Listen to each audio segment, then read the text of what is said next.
What's up, everybody? Welcome back to another episode of the Baseball Card Junkies podcast. You got the three musketeers here. One of us is still alive and well. The other two are hating life, adulting.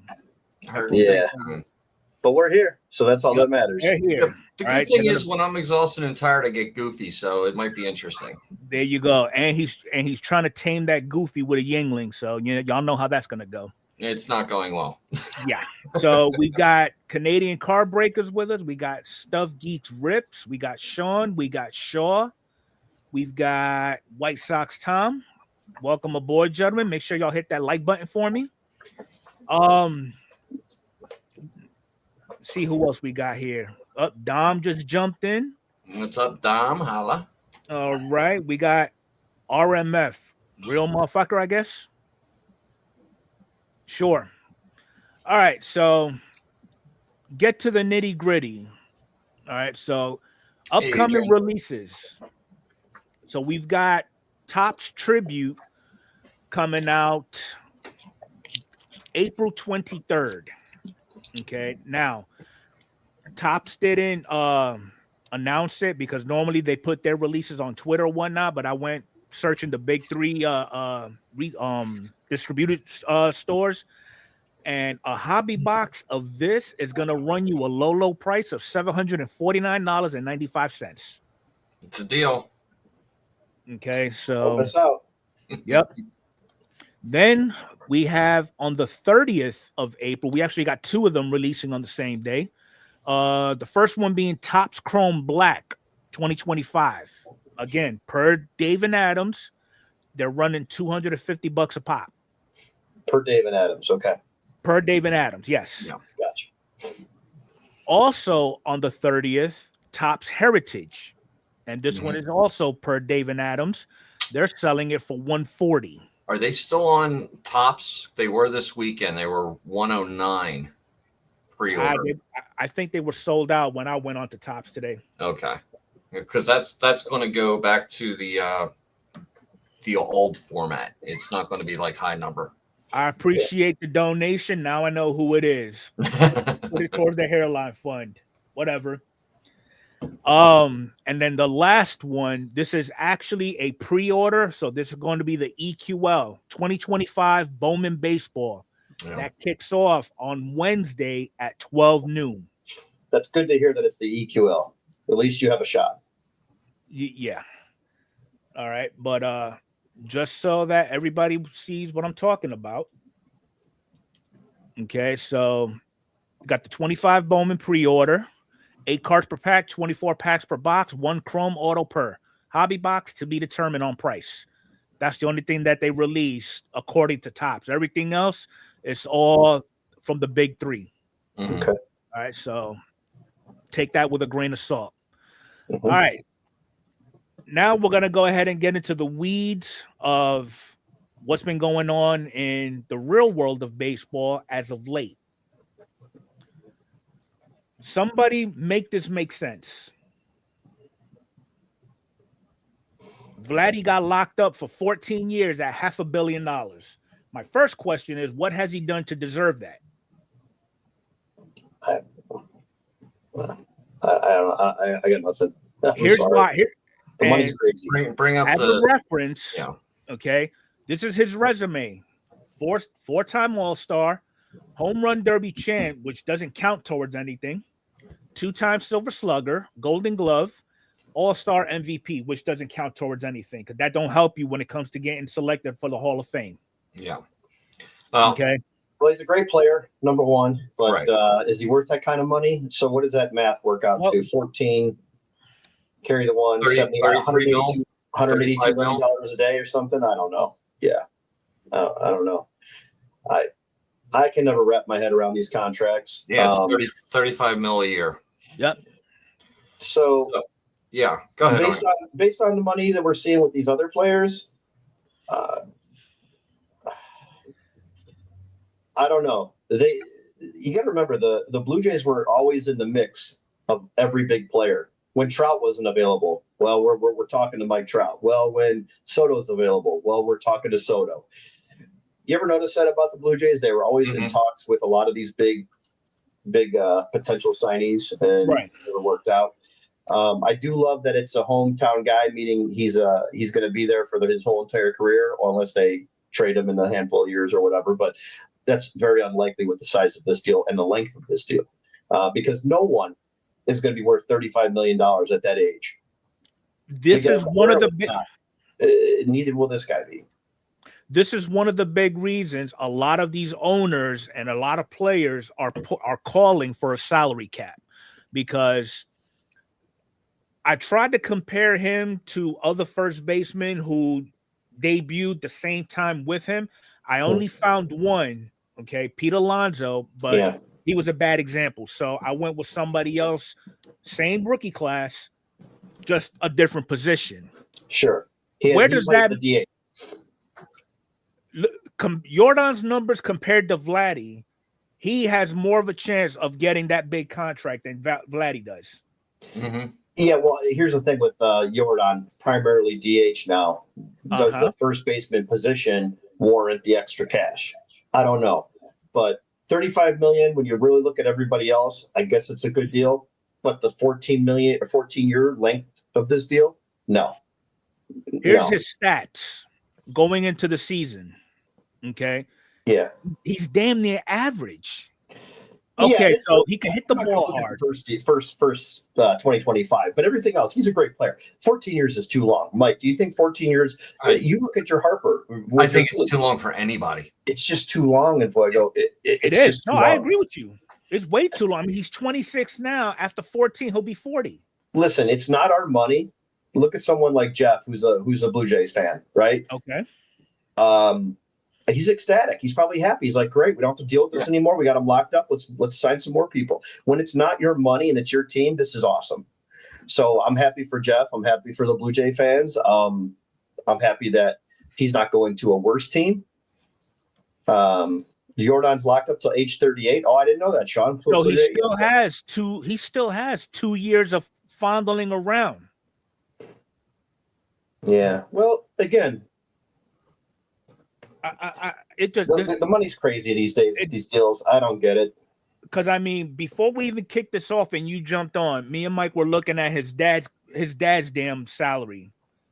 You know, this dude barely broke 30 million in what they call a long-term contract. 5 years. I think he made like 28 million. Yeah, which was good back then. The money's just crazy with these sports teams. You're starting to see it with football, and there's not a single football team valued under $1 billion. We're talking including the Browns and the worst teams in the league. And then we're looking at baseball now with the same thing. And that didn't take many years to happen. I think, and either you or Mike or anybody in the chat can prove me wrong, okay, and I'm okay with it. I think this whole craziness with locking players up for 10 plus years at seven figures, damn near 8, started with Alex Rodriguez, 10 years, 275. Oh, for sure it did. Yeah, I mean, that was the first monster deal with the whole Texas Yankees thing. Yeah. Here's another way to look at it. In 5 years, paying Vladdy $37 million or whatever it is a year could be a steal. Look at Harper. We're paying Harper $31 million a year. That's a steal. Jordan is a steal. Trey Turner is making more than Bryce Harper on the same team.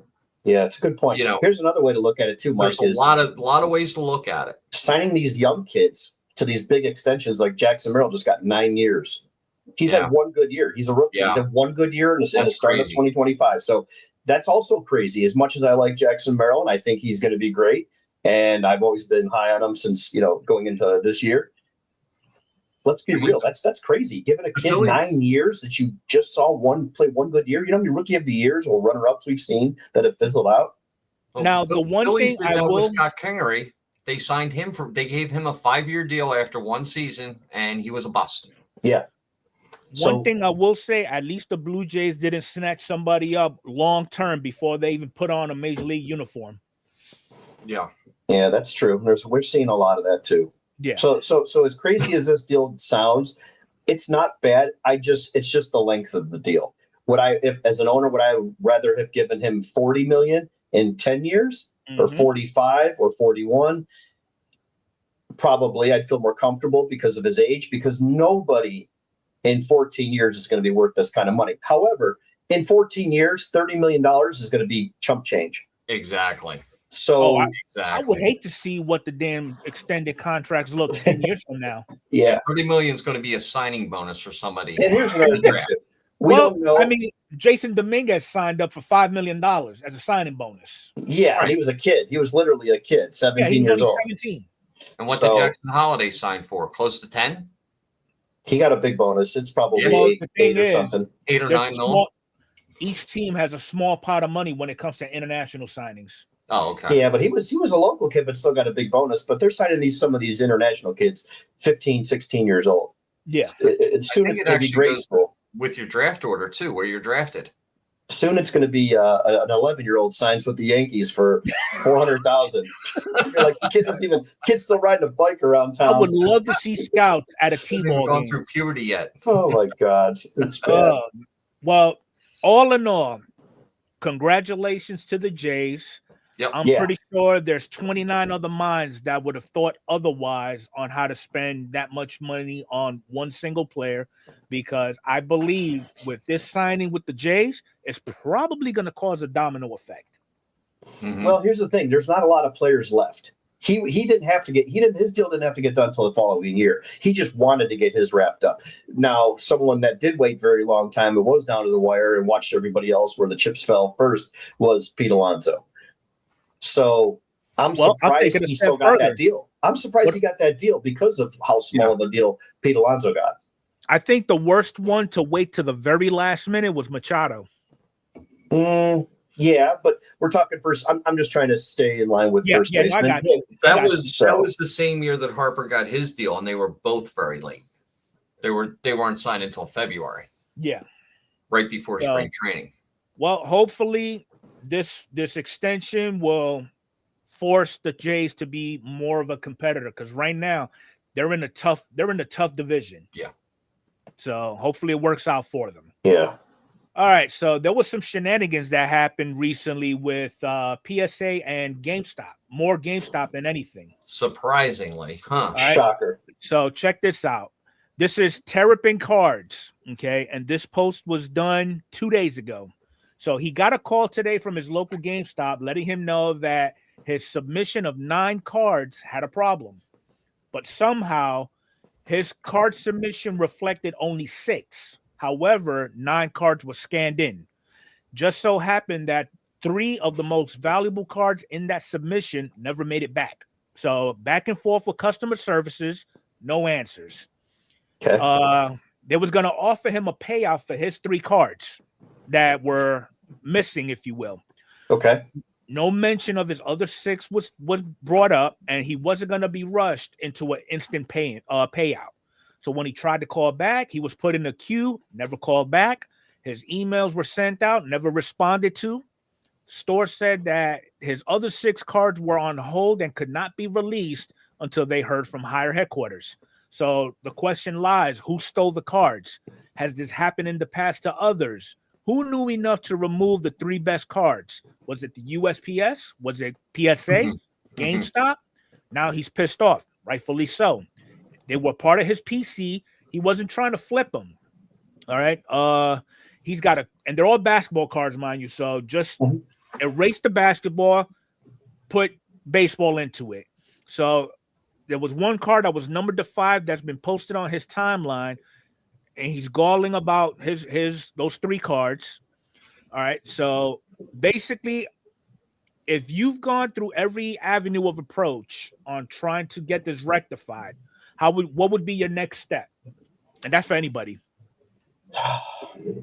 This goes with saying that I've mentioned many times. I think all of us have talked about, where do we have the best protection? It's not being a buyer or seller. It's being a consumer. Use your bank's credit card with every single thing you buy. They have the best fraud department, and they will have your back 100% of the time, no matter what you buy. You have a sandwich that's bad, they'll go to bat for you. I know that sounds crazy, but if you have an American Express or any other type of higher end cards where you have an annual fee, if you have good credit with an annual fee, they do offer a lot of those services where if you're dissatisfied and you don't want to deal with the manager or a company, You just contact your credit card company and they'll deal with it for you. This is the perfect case right here. Make sure you get everything documented and use a credit card. Do not use PayPal funds for anything, and just use your bank at card. a GameStop, I would assume you're using some form of plastic. Exactly right. I mean, rare, you know, in a rare event that happened. And here's another thing too. This is another one of those, and you guys tell me if I'm wrong. A bad order of French fries, but we did 1 million fries this month. Right. So this is not a completely widespread problem yet that we know of. This is just a one-off that we're just touching base on. Does this give a bad rap to GameStop? Sure, it probably does, but grading cards is not hard. No, it's really not. Which leads me to my next question. So just for the sake of being ethical, okay, who should assume responsibility to make this right? Should it be GameStop or should it be PSA? I would say both. Okay. Because GameStop is the one that you're dropping it off, and they have an affiliate with them. It's no different than any other business that's, you see 2 in 1. But early on in his post, he said that the cards were already scanned in, so it showed 9 cards on the PSA app. Oh, so then that's good.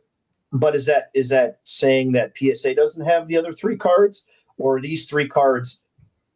Well, did they scan? Because what they do is when you get that piece of paper, there's copy 1 and copy 2. Right.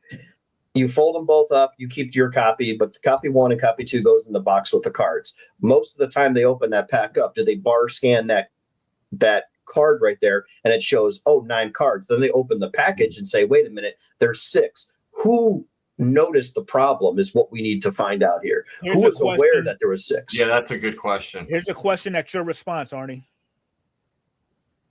How would the credit card? Oh, no, that would open up the fraud case. So in this case, yeah, he's trying to get the full value of the card, which was the PSA guarantee.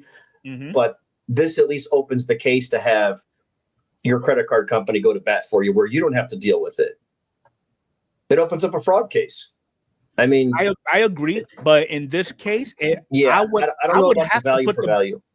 I would expect for PSA to make this right, because again, if it showed on his app that 9 cards were order of 9 cards has been accepted and received, okay, yeah, that tells me the order got split up at PSA. Yeah. Now, are these cards completely lost? Because there was like 10 other posts there, so there's a lot more information. Well, no. So basically, here, let me pull it back up. And has PSA replied to that? Okay, so here's the cards that he says were stolen. Okay. Those are the cards that he said were stolen, allegedly. Okay, so you got this guy saying GameStop owes you big time.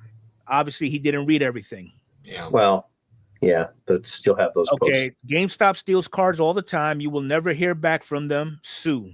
They broke their contract when they stole your cards without even attempting to send them to PSA. But Take it easy. But they were scanned by PSA. They were scanned. They were already received by PSA. They were sent out and received by PSA. So basically, PSA just lost their cards. They're going to make it right.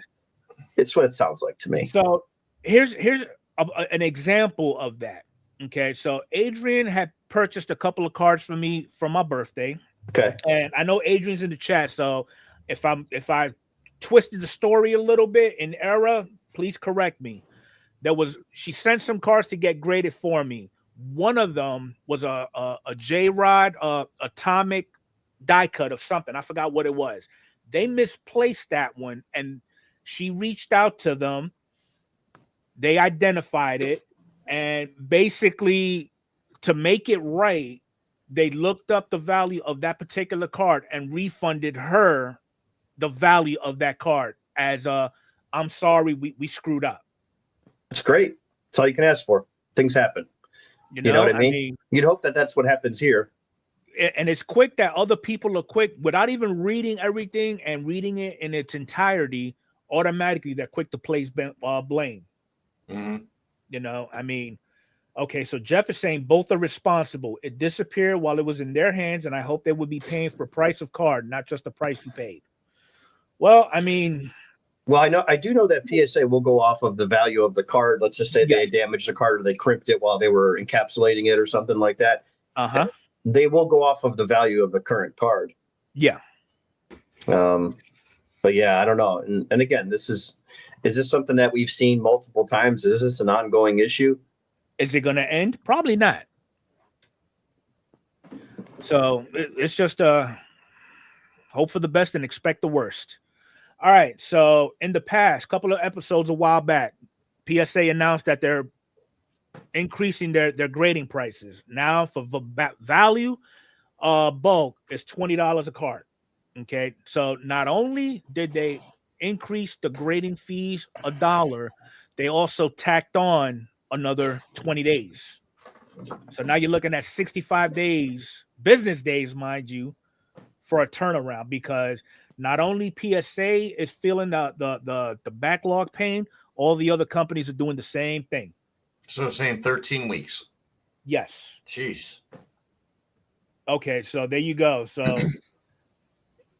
PSA offered her something, she countered and basically got the amount of the counter offer. Yeah, that's good. That's great. And that's all you could ask for when a mistake happens. Yeah, if they're going to work with you on a mistake, that's fine. Now, with this, though, it's like we're getting back to old days. It's going to get to a point where you submit it January 1st and you get your order back December 31st, same year. Yeah, it's, I mean, it is what it is. Yeah, I mean, it's just part of the hobby. Just keep on moving. I'm at the point now where we see so much of this.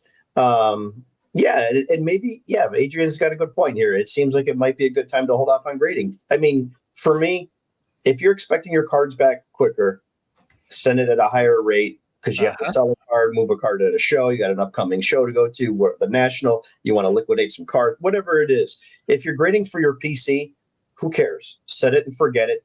When they come back, they come back. Mm-hmm. Yeah. But to run to the internet and complain like we're going to see, it's because all you idiots grading base cards, all these different excuses. Yeah. These excuses. Who cares? Like, really? Okay. Did you get everything out that you wanted to? Are you done? Are you cooled off? Because that's kind of what we're going to see, right? We know what's happening. We know there's an issue. We know they're a little bit delayed. At least this time they're coming out and saying something, which is great, right? Because the last time it was like, man, they drug that thing out forever, and they were just mounting up the submissions, millions of cards just waiting and waiting and waiting. And here we are with a heads up. Hey, we're raising our terms and length on the submissions. Feel free to send or don't send. If you send and you start complaining, I'm sorry, you need a frying pan upside the head, Looney Tunes style. You really do, because they're telling you right now. Wholeheartedly agree, Adrian. We're slowly going back to the pandemic way of things. Yeah. They were closed twice due to state regulations. So here we are having some backlog, and they're actually coming out and telling us. Yeah.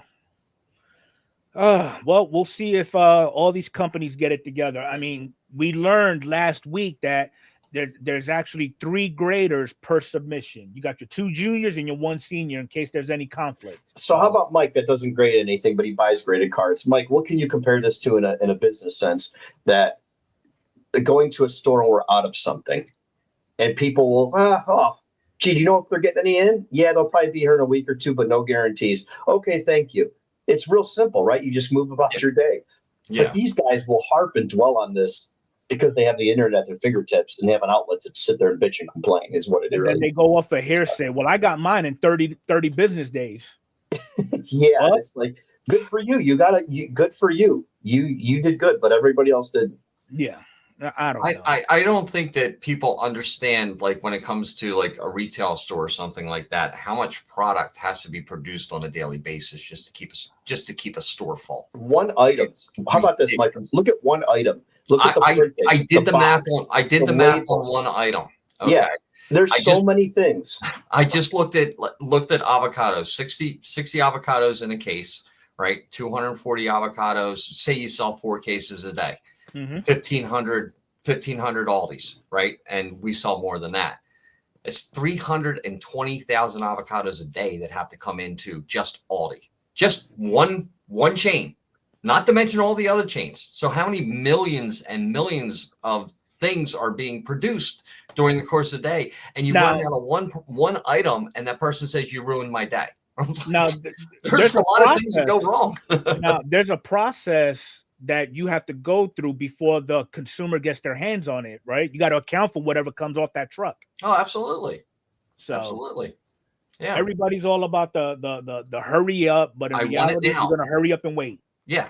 I want it now. It's just like, it's amazing. It's mind boggling. You want it now? Go to Burger King. Get it your way right away. We've created, not we, but this world. Society. We've created this impatient world with the YouTube shorts. Yeah. You can only pay attention for 90 seconds or 60 or 30 seconds. Right. Next time you guys are at anyone listening in a drive-through, whether it's for a coffee or for Burger King, whatever you're going through, just if something's taken a little too long or someone says, "Excuse me, can you repeat your order? I couldn't really hear you because of the exhaust in the car behind you," and that guy has to repeat it. Instantly, the arms are flailing. They're smacking the steering wheel. They're oh my God, because their food's not ready in 4 minutes. It's ready in 6 minutes. Yep. Remember when stuff used to just be closed on Sundays? Everything was closed. Everybody needs to follow Chick-fil-A. Yeah. Yeah. Just everyone needs to chill the hell out, man. Chill out. Take a day off from everything. That's chill out. Down to. Yeah. That's it. Yeah, this is true. Yep. So do you gentlemen remember, and for those that was in the chat, where we had a discussion about certain players half-assing autographs on baseball cards? Yep. Yeah. I'm not going to mention Jackson Merrill's name, but we talked about him a couple of shows ago. Well, sure. He's back at it again. Okay, so we got this post from Sports Collectors Daily, reputable thing because they got their own website. So he writes that Merrill is a great young player, but this attitude towards signing is something else. He's getting paid very well to sign these cards. If I'm feeling nice, end quote, he might write his actual name. Not my thing. Just want to get it over with. So this is a comment that Jackson Merrill came up with when asked about it. When you're signing a box of 3,000 cards from Topps, you don't want to sit there and have a long autograph. And again, these are all his quotes, not mine. In the beginning, I was just doing a J, and then it evolved a little bit. I kind of just wanted to change it on certain things, like certain more important items. Well, how about paying the prices we're paying for these damn cards? Yeah, well, here's one thing that people have to remember here. These guys are not making a lot of money, so this is an incorrect statement to start. These guys make peanuts to sign these cards. They're making more money in signing than what we're spending, because our spending outweighs. Well, I agree, but that's not the conversation here. The conversation starts off with a complete false statement. Yeah, he's not making a lot of money from this. These guys make literally pennies, sometimes not even $1 per card. These guys make very, very little money. These guys got these contracts to sign these cards before he was anything. We're talking, here's a card right here. Here's his first autograph. This is 2022. His first card was from 2021. His first autograph came in 22 Bowman Chrome. So we're talking a few years removed. He signed a lot with Panini even prior to this, I'm sure. And these guys don't make a ton of money to sign these cards. Now, they're still making money regardless. No, they are, but their only contract stipulates to sign the cards until Topps. And if you fail to live up to your end, you could get sued. No, he's signing them. The contract. He's signing them. He's just not signing them in a lengthy autograph. So basically, whoever's developing the contracts need to stay in verbatim. He needs to write out his full name.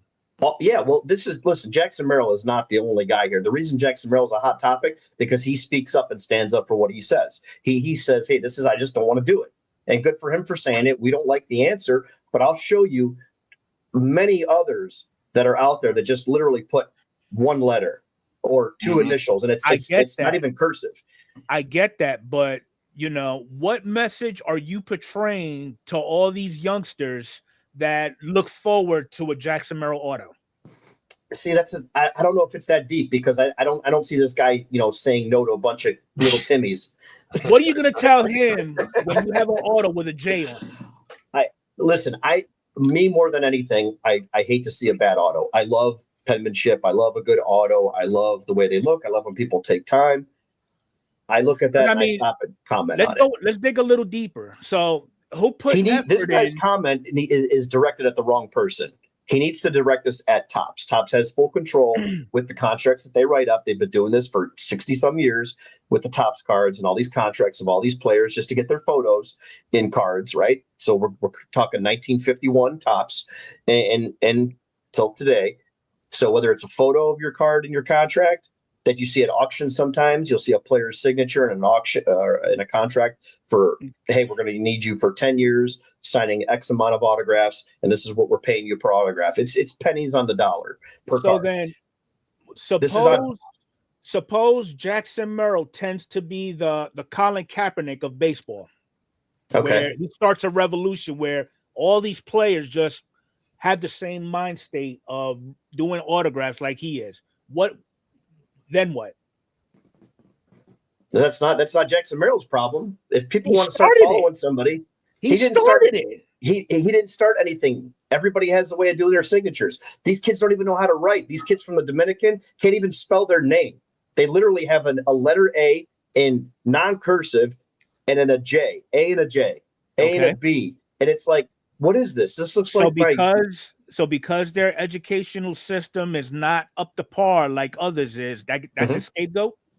No, I don't think it. I think it's on Topps to tell them to spell the full name. That's what this is. And that's what I was saying earlier. If Topps put that clause in that contract, you need to fill the allocated box that we put on these cards with your ink on it. I would love that. I think that's what they should be doing. Now, there's some players that actually do that. Some of them go above and beyond. But it's clowns like this that leave a bad taste in, especially those PC player kind of collectors. Sure. You know, if you're spending, $1,000, $1,500 on a PSA 10 already pulled, saves you a whole bunch of headaches, but you got a letter J with all this white. I mean, what sense does that make? I think singling him out is the dumbest thing I've ever heard, and here's the reason why. I think putting him under the bus like this is the dumbest thing that he's done. Here's the reason why. There's way worse signatures than Jackson Merrill. But again, because Jackson Merrill has the balls to stand up and speak his mind and doesn't care what you think, I love this guy even more. That's why I've got this card up for That's why I got this card up for $8,500 here. Thecarddeal.com. Check it out, please. Anyways, no, seriously, shameless. I love the fact that he does not care because there is no recourse. He fulfilled his contract. He signed the cards.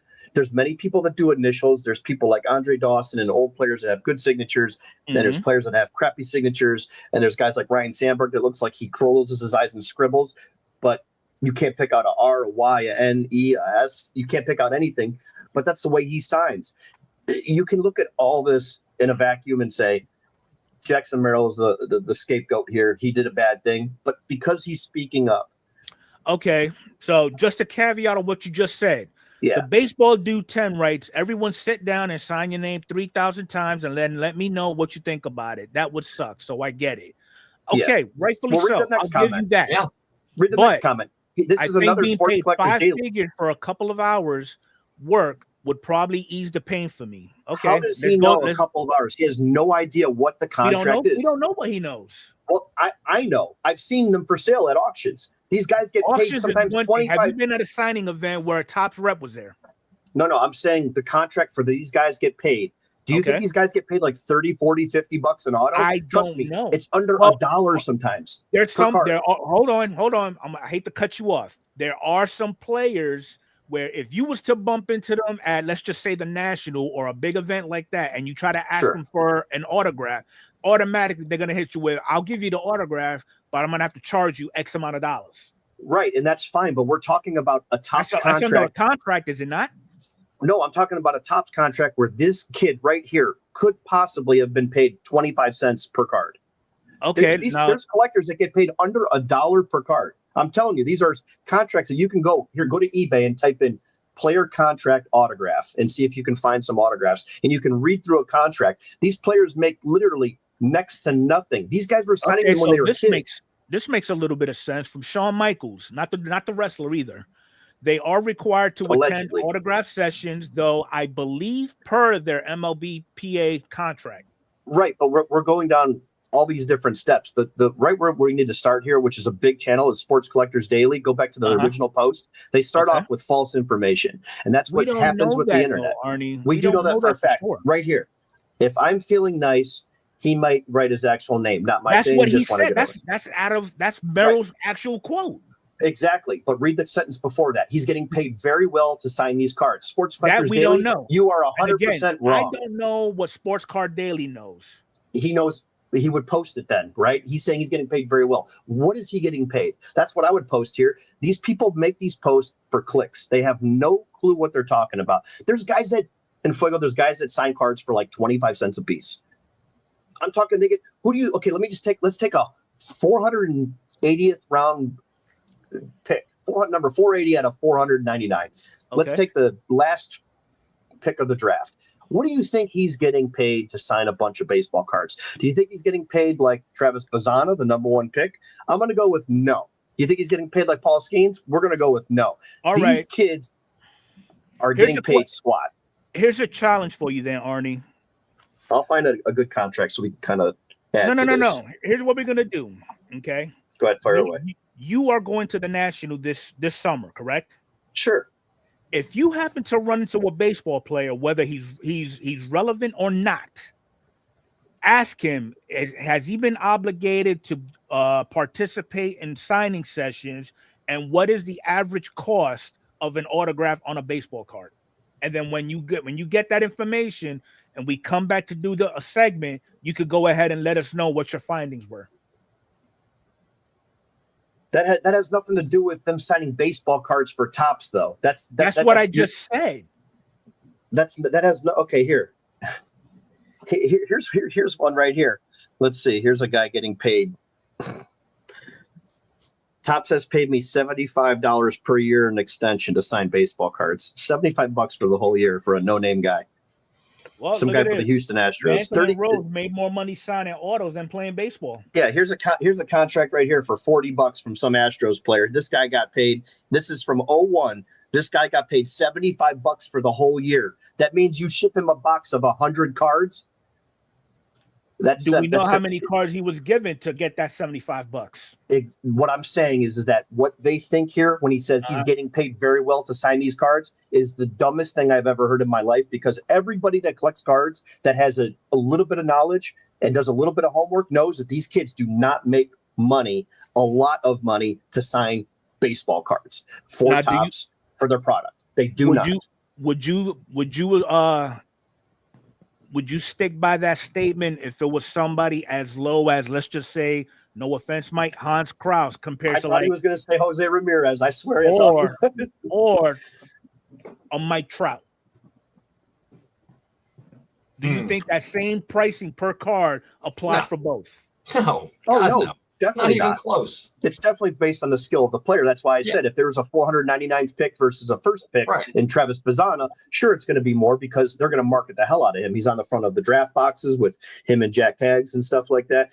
But these contracts, now again, there's stuff on eBay you can look, and there's a bunch of them. There's contracts all over here. These are all different years, different players. You can read them, you can look at them, you can learn a lot about them. Here's one from 1995, Yogi Berra. Here's one from 1969, Citgo coins from a guy I've never heard of out of the Baltimore Orioles. You just got to keep looking, but there's stuff on here that has newer players, and you read them and you go, wait, this guy got paid $100 for the whole entire year, or $200 for the whole year. And who knows? That's multiple products. We're talking Heritage, Archives, Flagship, all these other products. These guys send thousands and thousands of cards. The statement by them is this whole comment thing, this kind of where we're at right now, it's all let off astray because it's missing important data. When someone says he gets paid a lot of money, what is a lot of money? I think at the end of the day, there's just certain things that are better off not said. Because Jackson Rell could have took the high road here for sure. We know how dangerous the internet can be, especially if the wrong eyes tend to read it. It leaves a wrong impression on not only that player, but the organization itself. That can tell somebody that they do not have discipline and any structure for all these players that is getting paid massive amounts of money just for playing. Let me specify that, just for playing, and they can't give a couple of hours of their busy schedule, to satisfy needs of collectors. Again, he's fulfilling something that's not specified into. We need your full name. In his mind, yes, he's checking the block. Fully understand that. I got it. But at the same time, if it were up to the player, they would literally get a 1 inch by 1 inch square for those that just want to write their initials as an order. So here's another way. Here's another thing to look at. You know how these boxes on 24 Bowman got really, really big? They're almost doubled what we see here. Right. The white haze. And that's because a lot of them were getting those My First Bowmans, all those inscriptions and stuff like that. And a lot of people said it was because of the Japanese and the kanji. They wanted them to sign and have a little bit more room. Okay. So allegedly that's kind of what was said before the product came out. But when you look back at it now and you see these players having a larger box, does that make that same autograph look worse? Like this autograph is probably the biggest autograph he has. Meaning, well, here's the what thing. If this box was doubled? It would just look smaller. I tell you what, just to support what you're saying, if half that card, if waist down was whited out, you'll have that one player that will still sign outside that box. Yeah, and there's players. Here's another thing. What if the guy says, here's a copy of my checkbook. I've been signing this way since I was a kid, since I learned how to sign. What if I've been signing this way? Here's my license. You got your signature on there, your facsimile signature that they scan and print on there. What if they say, well, you need to add something to it? I guess this whole thing is bitching about something outside of the store when the store is right there and there's the manager. You can go and talk to the manager and they just refuse to do it. Because the problem is these guys will not. Here's the problem. And here's why I get pissed off. These guys are a bunch of, they're afraid to call out the cavalry because they'll get their paychecks cut. Because guess who advertises on those pages in their magazine? I don't know. I'm going to go with Topps because they can't say anything against Topps. That's the facts here. Why did they not say, Topps, you got to do better with these contracts. Go to the source of the problem. These guys are just bitching and moaning.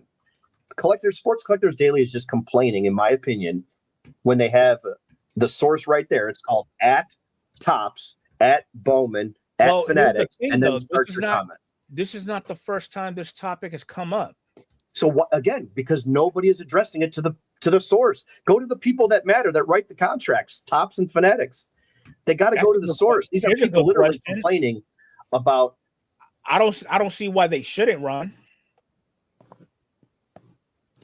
Well, here's the thing. I don't think that's the matter. I don't think it matters about negotiating. I think the issue is people are complaining on the internet and they're not bringing up the source. Why would you complain on the internet and say, here, you know what this is like in Enfuego? This is like that guy complaining about PSA and he tags Target, Whole Foods, Aldi, and Huffy Bites. I'm looking at your screen right now. And this is all I'm going to leave it at. Yeah. You got Merrill's auto right in front of you. Sure.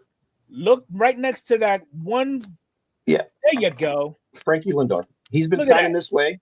He actually puts the number 12 here on his baseballs when he signs a baseball, though. Let's exclude the inscription.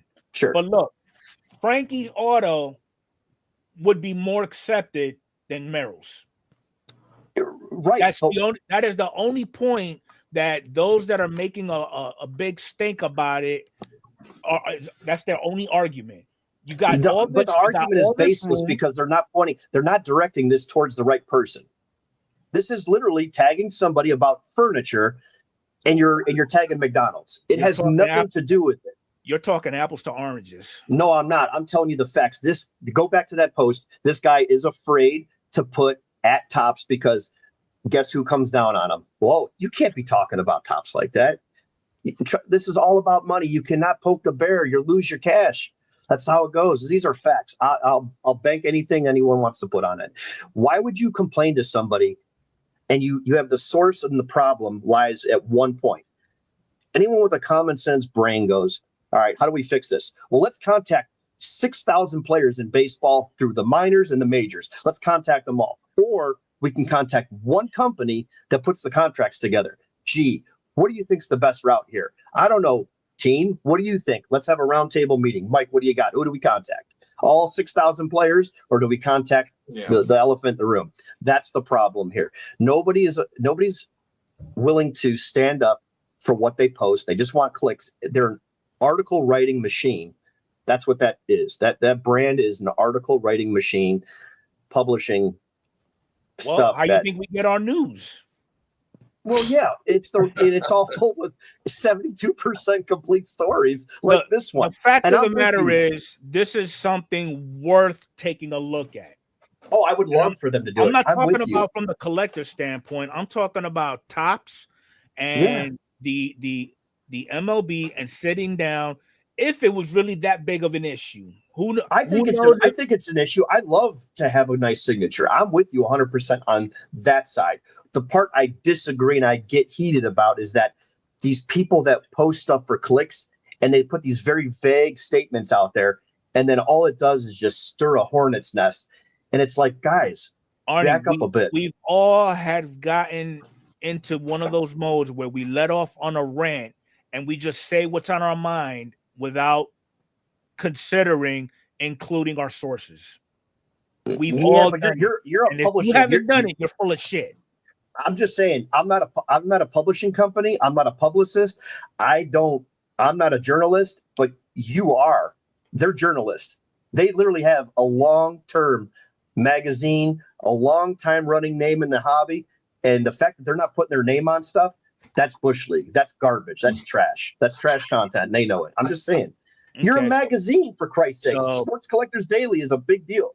So all these companies that produce literature, they're all full of shit. That is what I'm hearing.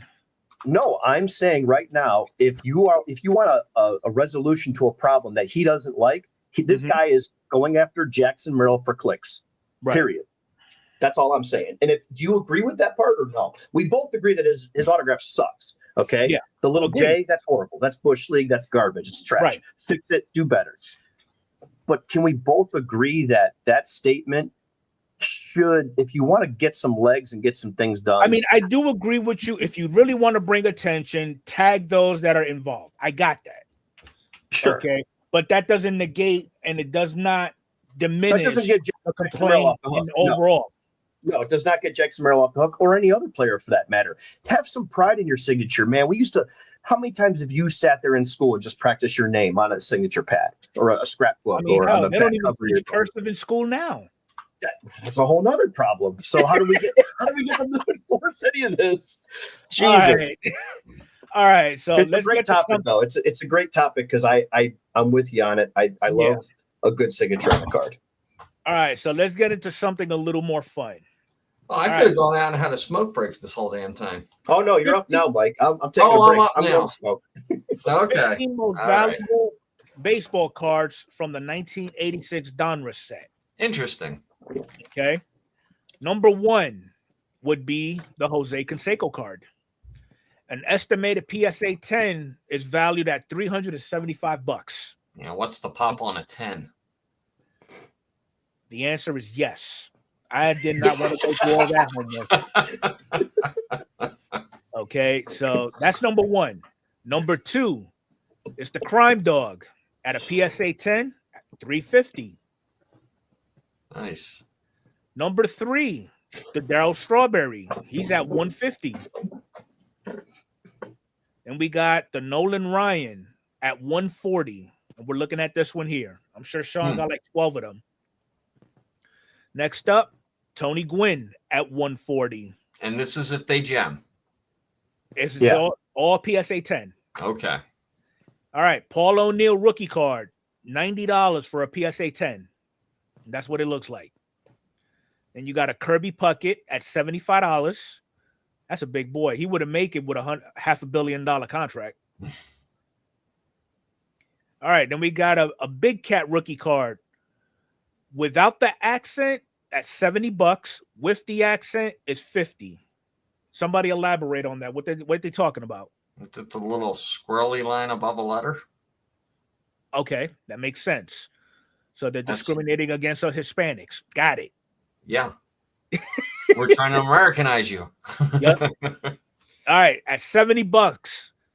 Shout out to Adrian, Ricky Henderson, in the greatest uniform that man has ever worn. May he rest in peace. Dear Lord.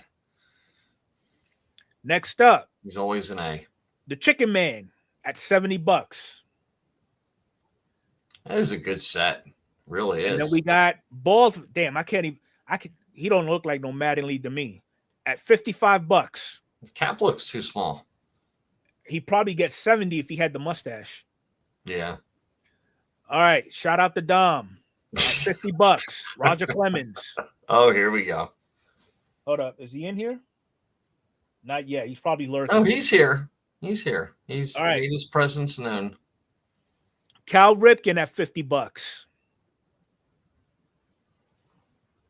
Oh, okay. So there goes 819 PSA 10 Consecutivos. Okay, that's not bad. Then we got the Cecil Fielder rookie at Gem Mint 10, $50. Then you got the Billy Bean at $50. That's a whole lot of forehead. With the helmet on. That's what the set came out to.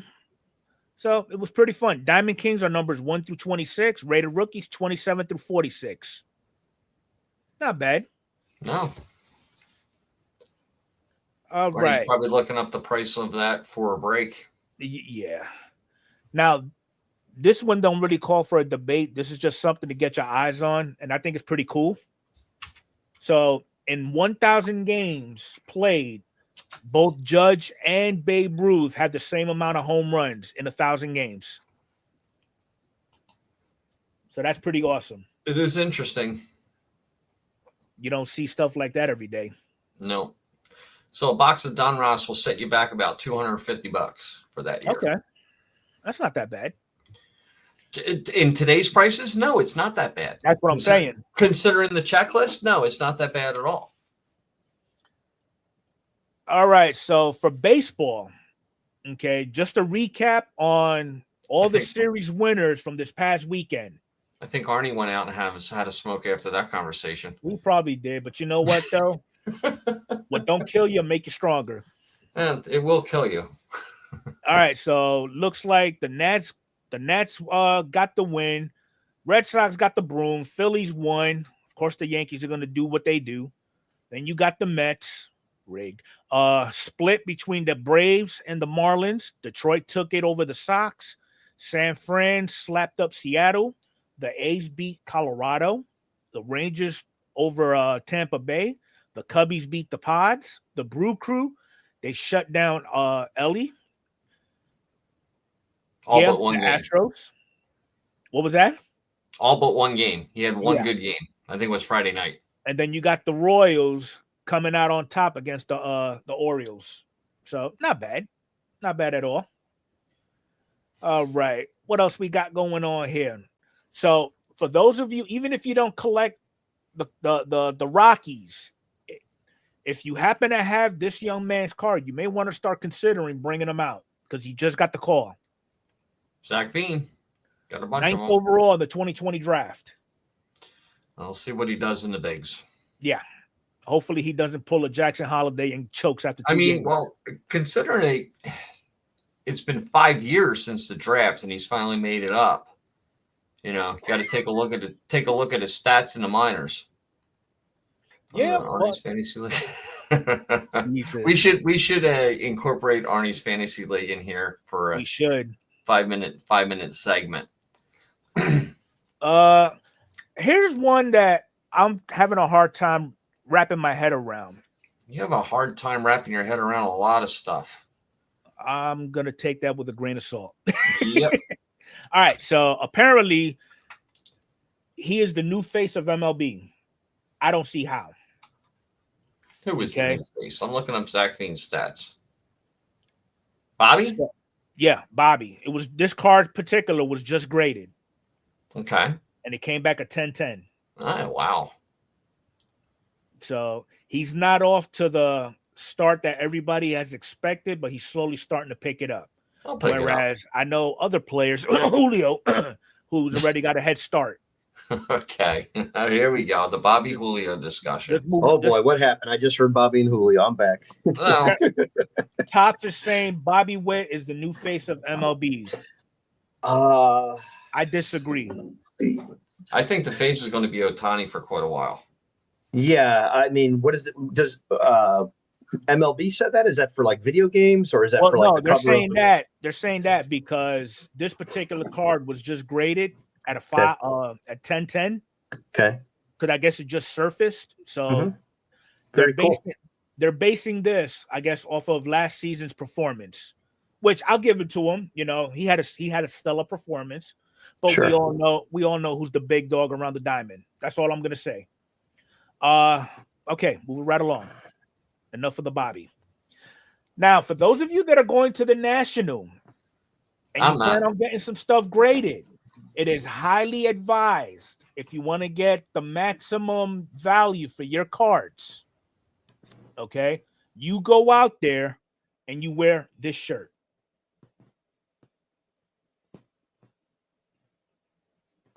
Okay, so if you want to maximize on those 10s, this shirt is for you. That is good stuff. Just throwing that out there. I like it. Yep, so do I. I might just get one and not even do anything with it. Just roaming around in the house. All right, so last actual segment before we get into the meat and potatoes, because we're almost at the hour mark. Who all knows about Vegas Dave? I've heard of him. I've heard of him. I know his shtick, his whole thing. Okay, so you probably know it once you pull something up, and I'm sure you've seen it before. So, Collectible Gurus, in Arnie's mind, another journalist company. Just throw that out there. I don't know if they are or not. I never heard of Collectible Gurus. Well, I'm going to tell you now. Look, he's not mentioning anybody, so he must be a journalist. I'm your words. I'm just hang on. My words were a journalist company that publishes magazines and articles, and they have journalists in the room published some bullshit. That's what happened. No, all jokes aside, they are. I will check them out. Journalist. I will check them out though, for sure. He just does articles. They don't have an actual book or whatever the case may be. But anyway, sure. Okay. So check this out. Did you know that Vegas Dave is responsible for what is considered arguably the greatest flip in sports card history? So if we don't remember, back in 2018, he actually purchased the Mike Trout 101 Superfractor auto from Bowman for $400K. Okay. At the time, that was the huge price to pay, and it came under severe criticism from the broader sports car community. Everybody's saying that he blew his money and what a waste of funds or whatever the case may be. Yep. But now, fast forward 2 years later, he flipped it for $3.9 million. Okay. He held it for 2 years. Missing a big factor right there. Was it the COVID? Because it's not like the guy bought, he bought it in 2018. Right. In 2018, Mike Trout was pretty good. Right. Mike Trout was pretty good and pretty good player in 2018. So it's not like he bought a card that was like this, let me just take a shot at a guy. No, he bought the best Mike Trout card of the best player at the time. So, okay. Yeah, I agree with that. That's where I take all these right away. That's the first two things I gather. I go, it's missing two big facts. The elephant in the room. He held it for 2 years and made a profit of 882.5% or $3.5 million. Right. Now, here's a question for the chat and everybody here, to include you two. Can you recall the biggest flip that you've ever made for profit in such a short period of time? I don't. Wait. He's literally asking, has anyone ever flipped a card for more profit in such a short period of time? I'm sorry. I will not be checking out that guy. That is the dumbest question I've ever. Really? Oh, gee, yeah, I flipped one the other day for $7 million. How you like that? What kind of question is that? Can you prove it? I will not be checking out whoever you just showed me, journalist or not. I'm not checking him out. He's an idiot. He's another clickbait content creator. You know what? You worse than a baby mama. I'm just saying, girl, pay that rent. Arnie likes his little bubble. I see. No, he's literally asking you a rhetorical question, like, hey, by the way, do you think? Yes, I did. I flipped a Hans Kraus to Mike, Rip It for Rookies. He gave me $5 million for it. And he well, burned percentage wise, Arnie got it for 5 cents. He flipped it to me for $5. So percentage wise, yeah, Arnie did make a lot more money, a lot more percentage. Bring up Tom's comment because he lost a bunch of money on Derek Carr cards. The same guy. And yeah, remember this. This is what doesn't sit with me well when it comes to Vegas Dave. This was the same guy in 2018 when he first purchased that trout card, saying that in 2022 the market for sports cards was going to crash. Exactly. Yep. So I don't follow Vegas Dave. I mean, this is the first time since I've heard of that flip that I've heard of him. He allegedly burned a Jordan rookie on there too. That was fake. I mean, come on. It's like, I mean, that's basic. That's profit 101. Buy low, sell high. Yeah. I just don't see why we're highlighting these. I don't see why we're highlighting these people in the hobby and like glorifying these posts. That's like the most basic thing. Hey, did anyone ever walk across the street to get to the other side of the street? I don't know. Anybody in the comments? Let me know what you think. And then just, it's like farting in a room and walking out the door. You know, you're like walk in, you fart, you turn around, you leave, and everyone starts looking at each other and starts yelling. At first. Yeah, exactly. Yeah, still a little crop dusting first. This poor kid's been in therapy since we saw him bought a card from Mike at $1. So if little Timmy bought a card from Mike at $1, and he sells it to you, Arnie, for $20, okay, is that not impressive for a little 7-year-old?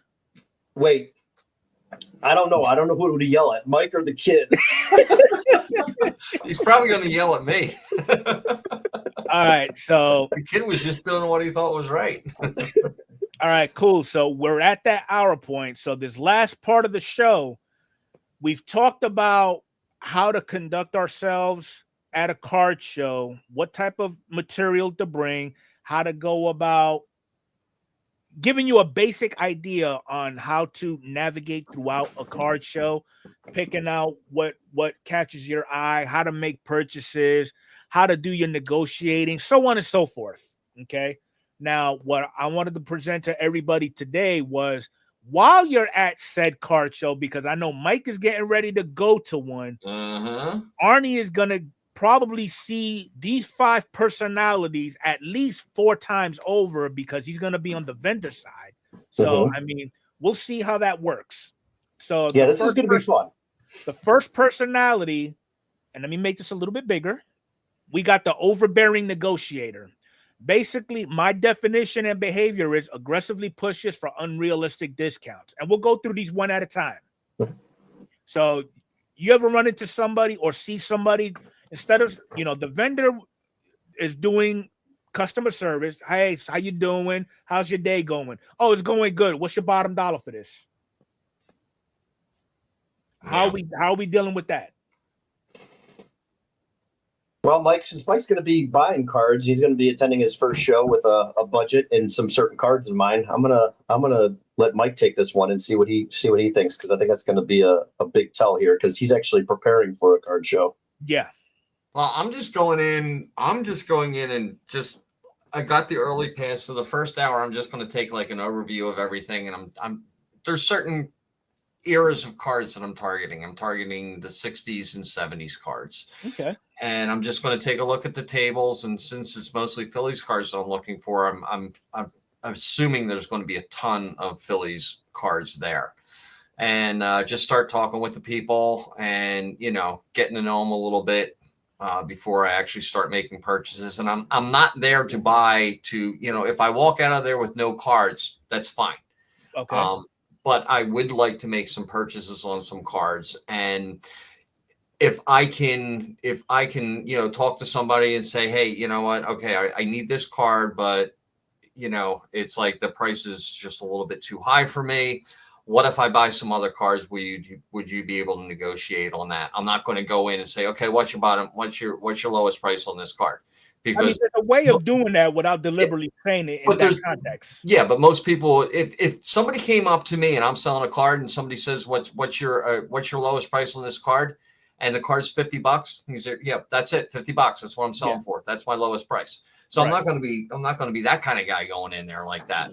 I just want to try to get to know the vendors and talk to them. We'll talk Philly sports. We'll talk about, the past and all that stuff, and try to build a rapport with them. Right. And then, see what he has and see if I can bundle and, and make it good for both of us. Okay. So how do you feel about those individuals that rely heavily on eBay or 130 point undersold comps and say exactly what you just said, but no rhyme or reason or any other supporting information with that last comp? Well, everybody knows about eBay. It's like, okay, so, you can sell it on eBay, and then you're going to pay 13%, and then you're going to have to ship it. And then you better hope there's no complaints, because the buyer is always right, not the seller. So let's make a deal on that. Plus the tax aspect too that you lose. Yeah, and as a buyer, taxes, all kinds of stuff, that gets thrown on it. So if it's an eBay comp, I'll give you 20% less, and then you don't have to do anything. Right. So it's a $50 card. I say, all right, I'll give you 40. Done.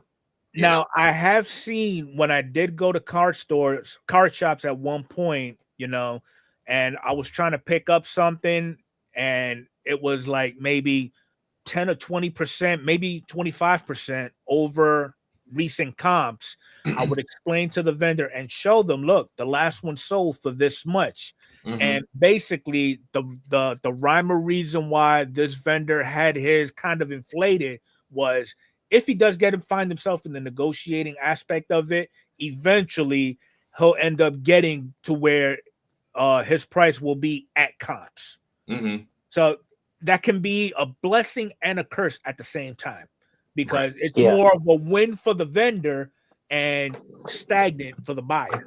But isn't it a fair approach with some data? With really some context, is. No, right? I agree. It really is. Yeah. But if you really think into it, the vendor comes out on top. If he has his price, if he goes into a venue with overinflated prices, but then he negotiates them down to at comps. Whereas, another thing too is with that same thing, like a perfect point, great point. Here's another thing. Mike's going to be going to look for cards, and they may not be as popular at the current time. Right. So there's maybe more room on that, right? Because we don't know what they paid for these cards. They bought it in a collection, so forth. They made their money back, and the rest is just, slow money coming in over the next whatever years. I think that sometimes buying some cards that are at everyone's table is a little bit easier for me. Because if it's a common card, but a popular card, I think those people are willing to negotiate or come off of a price versus, this card out of 5 or this card out of 10, and it's, a rare insert or whatever it may be. It's really like a one-off card that you don't see all the time. Yeah. I just feel like Jose Canseco, it's a popular card. Yeah, the pop count is that. But as a seller, do you look at it and go, let's take it a step further. Look at my buyer. My buyer is 20 years old trying to buy a Jose Canseco card. This is really weird. If me and you and Mike walk up there and they see us and go, okay, these guys are in their 40s. They watched Jose Canseco play. Well, we already know he's lying about Mike. I wish I was in my 40s. You know what I mean? I think that dealer could take it a step further and kind of size up the competition and say, well, look, this guy's coming here looking for this specific card. I never ask, unless I'm looking for comments, hey, do you have any 1955 Bowman singles? Hey, yeah, I got a binder right here. Here's a stack. Let me know what you think. Let me know what you're interested in. So let me understand this. I never look for a specific card. So let me understand this before I make an ass out of myself. No, you're fine. Are you saying as a younger collector, they have a little bit more leverage with the vendor than peers alike? Yeah, because I think that they're going to notice that, all right, this guy is clearly of the age where he watched and rooted for, or he may PC this guy. You send someone else up there looking for a card like a Jose Canseco 86, Don Russ card, where he sees one in the case and asks about it, and he's 20 years old. As a seller, I'm going to be like, what the hell does this kid want this card for? Yeah. This is strange. You know, is he going to buy this just to flip it, or hey, I'll ask, hey, do you collect Jose Canseco? I've got this other card here as well. No, I was just looking for one of those rookies. So it's always fun to see both sides of it. Like you said, that to me is fun. Because I know I've taken my daughter to a couple of shows with me when we were living in New York, and she would actually go out to random tables and ask for A-Rod cards, and they give her that side eye like, was you even born when he was playing? You know, so I don't know. I guess being young has its advantages. All right, so this next one, I've seen it only once happen, where the buyer uses tactics like guilt-tripping sellers or pretending items are damaged. Like they find mystical fairy dust scratch marks on a card. Here's the thing about that. I mean, most people that I guess it depends on the age of the person or something like that who's going to use that kind of a tactic. But people in my age group are not going to start using that kind of a tactic to try to get a card. The seller knows what the card looks like. You know what the card looks like. You know what you're looking for. And the seller definitely knows what the card, if there's any damages or anything on there. Don't go saying, hey, well, this corner's a little bit more beat up than you thought it was, and all this other stuff. It's not going to work. I mean, I could see you using those tactics trying to buy a car off a used card lot. Yeah. Oh, absolutely. Yeah. Point out the defects. Yeah. Yeah. But you could definitely do that. And buying cardboard, save it for somebody who actually cares, dude. You Cardboard's don't like cardboard. Yeah. And then you have a buyer who may attempt to monopolize dealer time and scare off other buyers. We see those on YouTube every day. I spent $10,000 at the Pillsbury Doughboy show. Yeah. So I mean, I can definitely see that. I don't know if it would scare off other buyers, but if you're a seller and you're donating so much time to one potential Timmy buyer would run to his mom if he saw that guy out there. I don't think this kid's ever getting out of therapy, honestly. No. This poor kid. All right, so the next personality, we got the impact on dealers. That buyer causes uncomfortable situations. Okay. I can't really think of any good examples as to how they would create kind of like an awkward moment, because normally it's either the vendor way or no way. But that's just me. Oh, an uncomfortable situation is like you pick up a card and you take your lighter out just to make sure that all the corners are good. That would be an uncomfortable situation. It depends on what you have on your table, too. Yeah. I think Mike should do that. Yeah. Just say, sorry, it's my first show. Buyers hurting smaller dealers' profit margins, especially those not running volume-based businesses. Like squeezing some comps, you mean? And okay, well, yeah. Here's the thing, though. It goes back to the comp, right? How are you going to say that? That's why I always said this market movers and Card Ladder and all those places. They don't know all the data to these shows and all these other avenues that people sell cards. So I'm always leery of those versus eBay, right? Because you don't know what people are paying. Mm-hmm. Because some guy's going to say, "How are you paying?" Well, I have paid. No, they do know what they're paying to a certain degree, kind of like what you say. They're going off of eBay. They're going off of comps. Yeah. They're going. You mean off heavily of undercut, like a heavy undercut, just to get. They don't keep track of Facebook transactions, because if they did, it would be a complete cluster trying to keep up with all that. Oh, absolutely. All right. Yeah. Then you got a buyer who wastes time with lowballing and disrupting real transactions. How many times have we seen that? Yeah, where someone just lowballing, wasting someone's time, and you're trying to look at cards and buy and spend money. Yeah. You clearly see I have a $75 sticker on this damn J-Rod Auto PSA 8, for example. You saying the best I could do is 20. Okay, you and your 20 could go pound sand. Yeah. I like Beast's comment. Let's go back to the 80s and 90s and just bring back the Beckett magazine. That's it. Boom. There you go. That's a price. Yeah. Yeah. Well, Beckett magazine still exists, and there is people that still bring that magazine out at the National. Serious? Wow. Yes, there is. You will see it at that show. You'll only find the older vendors with it. Yep. Okay. They will. That is interesting. It's good to see. I love to see it. Yeah, I agree. You got the middle-aged men. Still in publication. You got the middle-aged men. They got eBay and 130 point on speed dial. Yeah. All right. So the impact on the show environment as a whole, you got that buyer who discourages new collectors from negotiating at all. That's the type of guy you punch in the throat. Yeah. Well, honestly, a lot of times it's just let someone get out of their own way. You know what I mean? Let them work their way out of this deal. But what would cause any collector to try to spread this nonsense to youngsters or people that knew? No, there's a lot of just bad. Because they had a bad experience. Are they saying, look, don't do it because I went through it, I had a shitty experience? Yeah, this is the narrow-minded. This is the same thing we just looked at with the one bad order of French fries, but then no one's screaming from the mountaintop saying they sold 1 million French fries this month, 1 million orders. They got something wrong. Let it go. It's gonna happen. I'm getting so sick of French fries. Between Timmy and French fries, we got All right, so that's the vacuum, looking at everything in this bubble. I get it. What about a buyer who drives dealers to raise prices or restrict haggling? I've never seen that happen. That's tough. Yeah, I don't know. You really have to be a dick to have a vendor just say, you know what, for you, it was $20. I'm gonna give you a deal, 80. Because I like you so much. Exactly. Yeah. All right, and then basically that buyer that diminishes the overall friendliness of the hobby.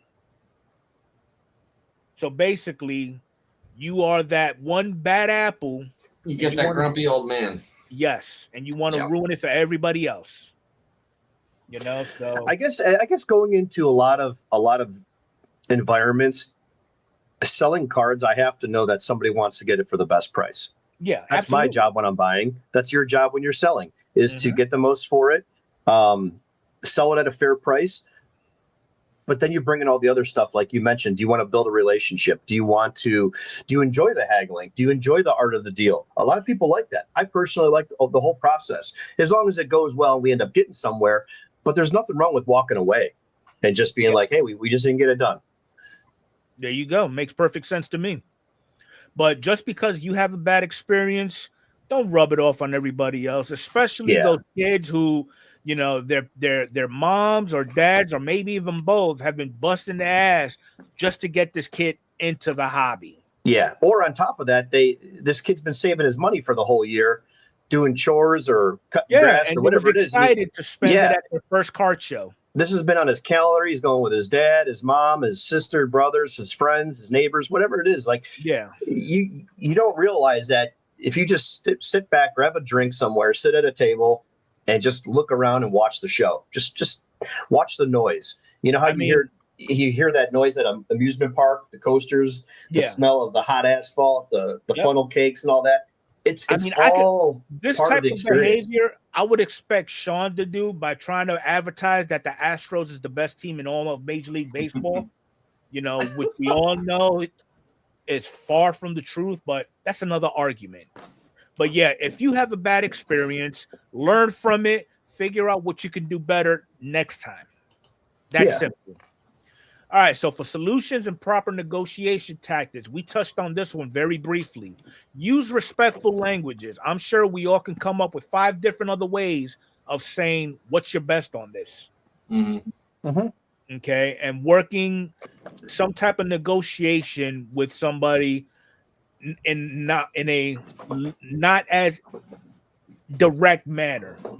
Do you have any room on this, or do you have any flexibility, or whatever the case may be?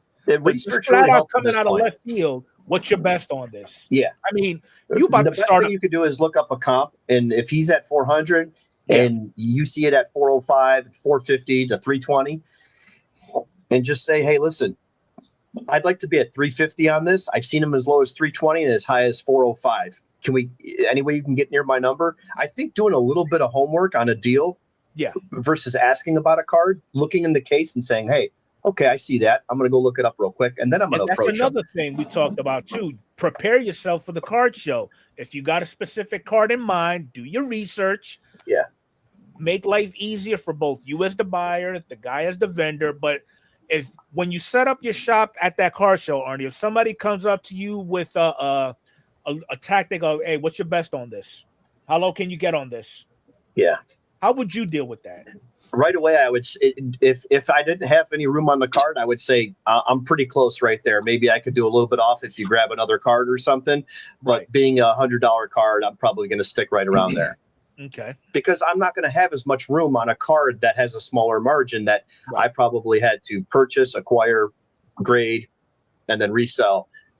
I'm not going to be able to take 20. Now, you're not obligated by any means to justify your pricing, though. No, you know? but I will offer him. I will go to the extra step and offer him something. Hey, if you see something else in the case that you like, maybe we can package a couple cards together, and I'll have some more room for you. And then it gives him the opportunity to either walk away, or hey, that's my budget.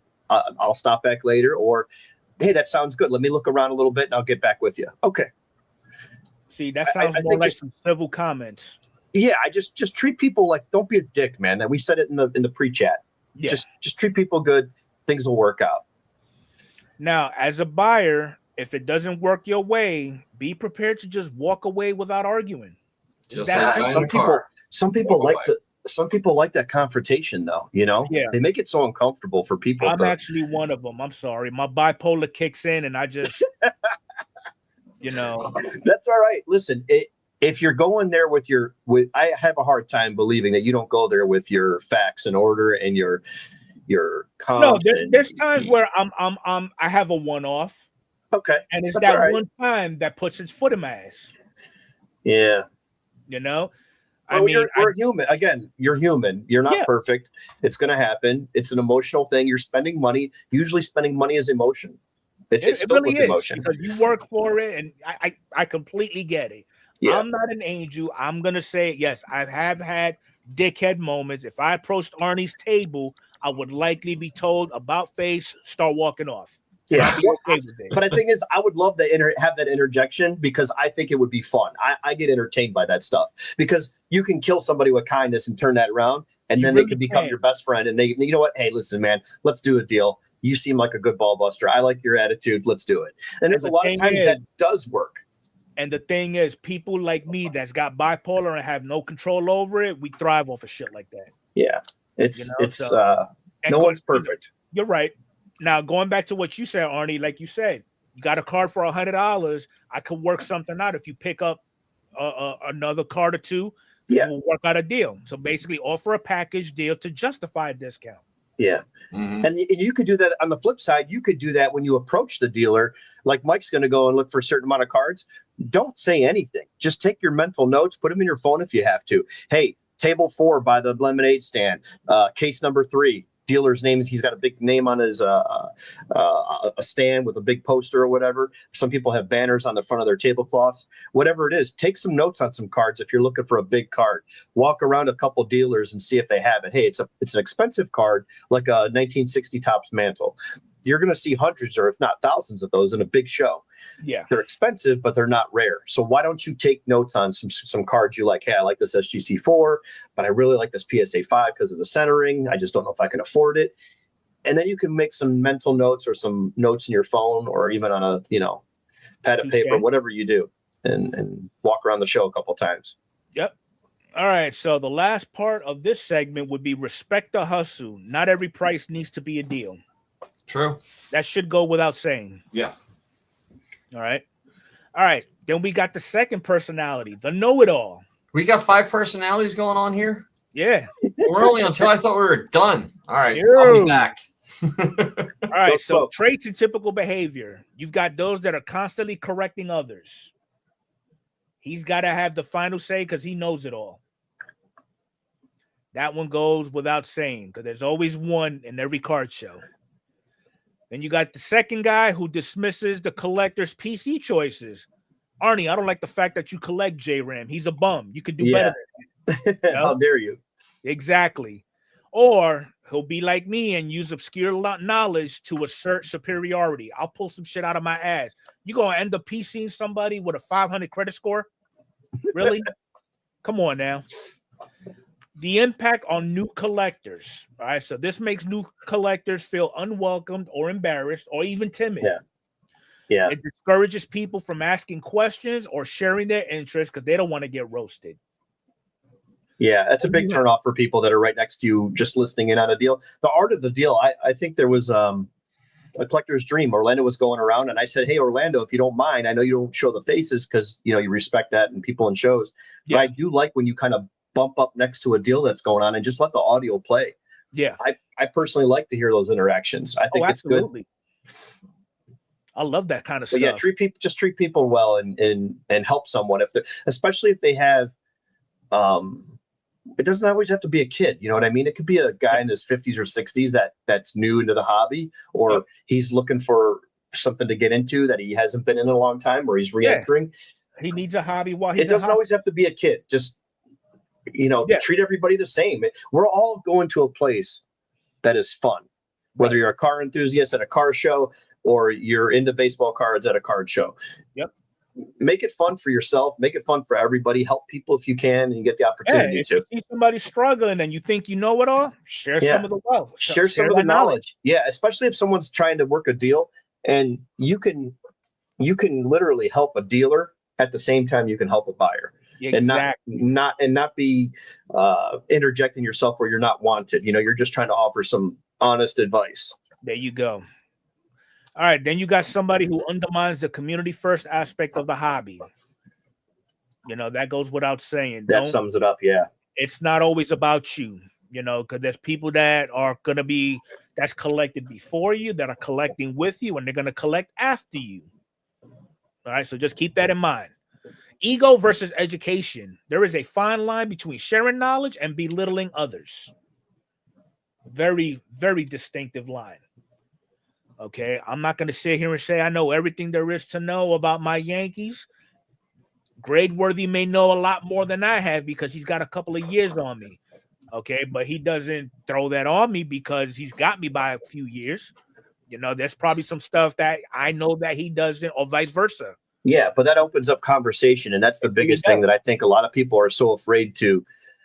Not being timid because you're new to the show or you're new to the card community. Yeah, but you got to remember, a lot of people are not outgoing. They're not socially active and approachable. You know, so keep that in mind. If you can help somebody out in that sense, that always goes a long way too.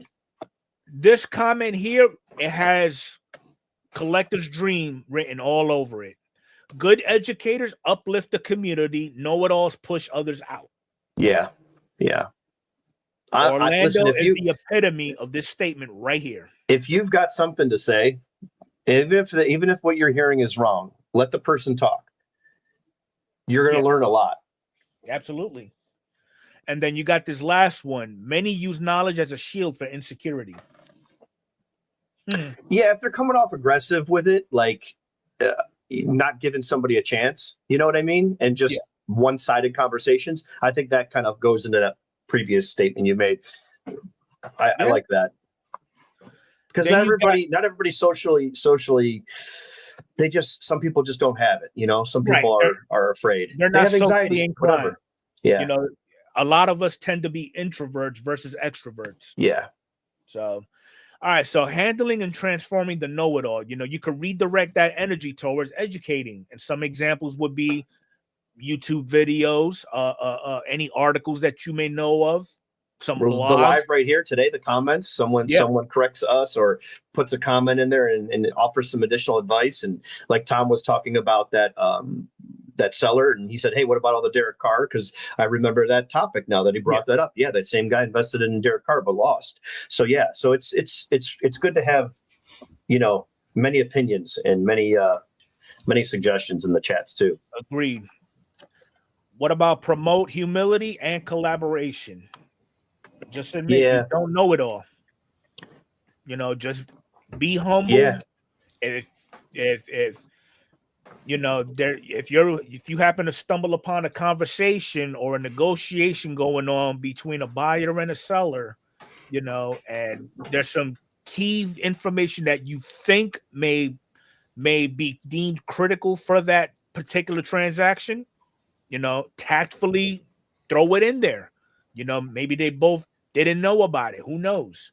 Don't go in there and guns blazing, trying to roast everybody for something that you have no control over. And then you can call them out respectfully when they cross that line.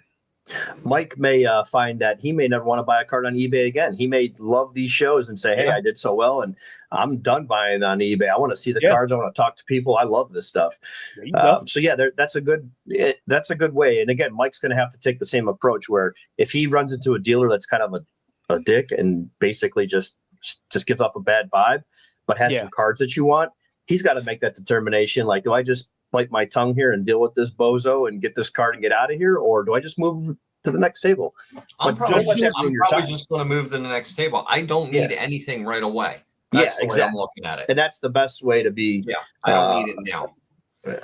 Don't do what I do. I always go in there. If I run into a dick, keep in mind, it takes a dick to know a dick. Okay? And in your line of work. Yep. All right, so number 3, you got the careless handler. This one's pretty cut and dry. Problematic behavior. They grab the top loaders and slabs with dirty-ass hands. They shuffle through dollar boxes like they're flipping playing cards. Oh, yeah. And they're sorted by teams. Please keep them in the team slots. Yeah. Help the guys out. Help the dealers out, man. Or you have that overachiever vendor who hasn't broken down by teams, by name. Yeah, but then you come in and mess those up for the next guy. Not only just the dealer, but it's the guy behind you that wants to look through this pack of cards. Yeah, you're right. That person also damages the surfaces, the corners, or scratches the cases. I don't see that one happening much often.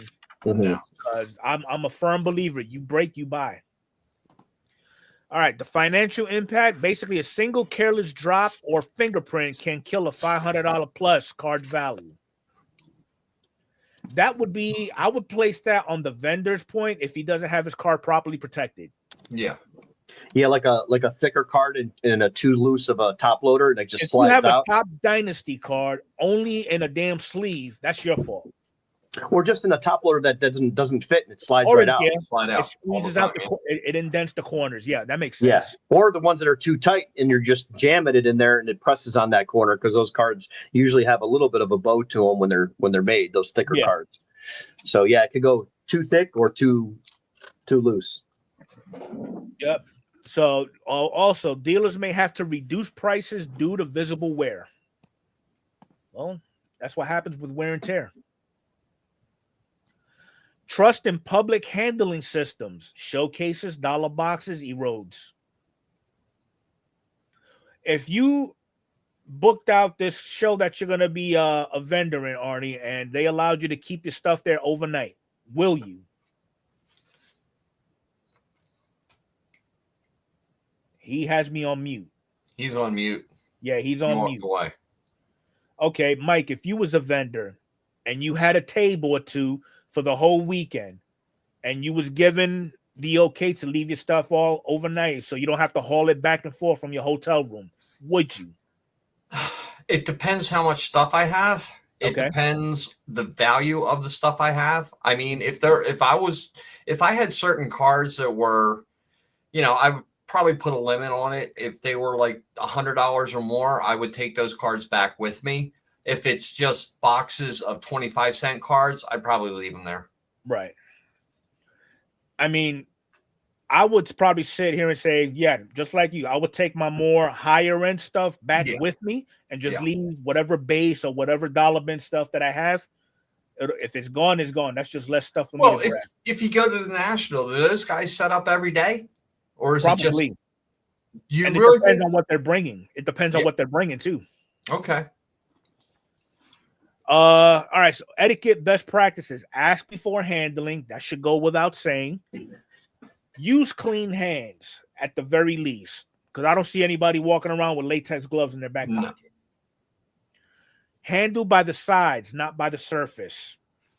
This is true. All right, using glass cases and ask for help signs. prevention and dealer protection. So that would work almost all the time. Put higher end cards in resealable bags or slabs. I even think you should put the slabs in a bag too. Yes. Or, definitely. They got these new, I think it's BCW. They even have like bumper protection where you could actually slab your slab. That's interesting. Okay. Offer cleaning cloths at the table as a subtle reminder. Yeah, that's a good idea too. Yeah, definitely. Absolutely a good idea. Yeah. All right. Second to last one, Mike, the Space Invader. That person that stands too close to the tables, blocking others from browsing. Yeah. Okay. Yeah.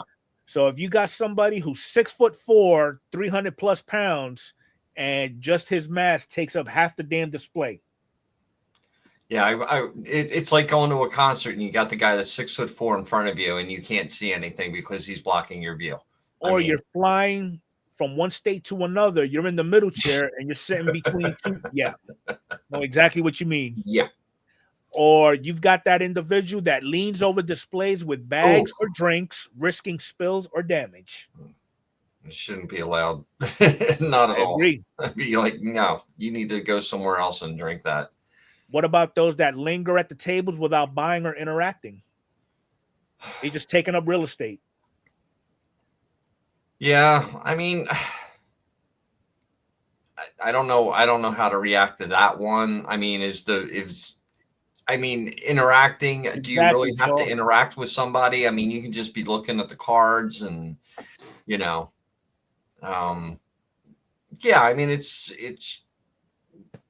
a lot of people go to card shows just to appreciate what you have. Oh, yeah. Good. He's off mute. Hey, quick question for you.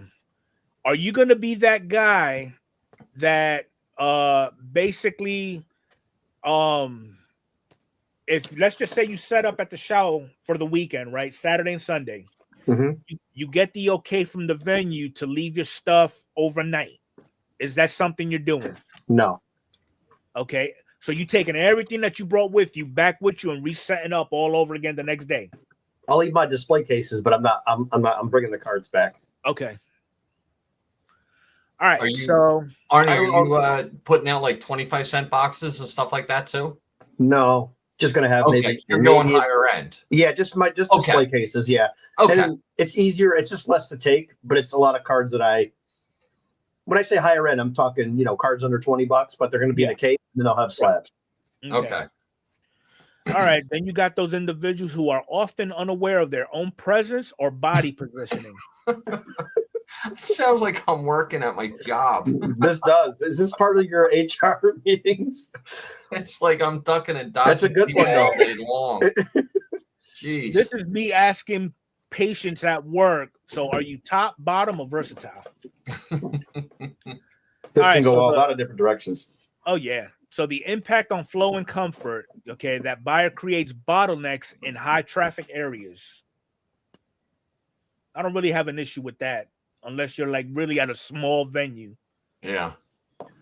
Causes discomfort, especially for introverted collectors or kids. Well, we was talking about that a little while ago. Yeah, absolutely. Just be mindful. That's all. Yep. That's all we asking for, man. Not much. Dealers may miss out on other potential buyers.